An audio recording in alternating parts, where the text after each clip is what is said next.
বাংলাদেশ জামাত ইসলামী আমাদের প্রিয় জন্মভূমি ৫৬,০০০ বর্গ মাইলের এই বাংলাদেশে আল্লাহর আইন এবং সৎ লোকের শাসন কায়েম করার লড়াই করছে, সংগ্রাম করছে।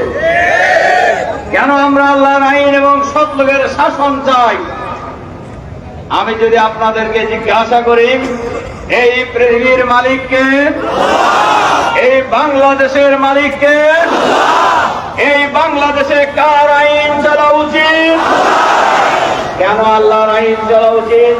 আল্লাহ তাআলা এই পৃথিবীতে যত নবী রাসূল পাঠিয়েছেন, সকল নবী রাসূলের উদ্দেশ্য ছিল লিইয়ুযহিরাহু আলাদ-দীনি কুল্লি, দুনিয়ার মানব রচিত জাতীয়তাবাদ, সমাজতন্ত্র, পুঁজিবাদ, সকল মানব রচিত মতবাদের মূল উৎপাদন করেন আল্লাহর আইন এই পৃথিবীতে চালু করা।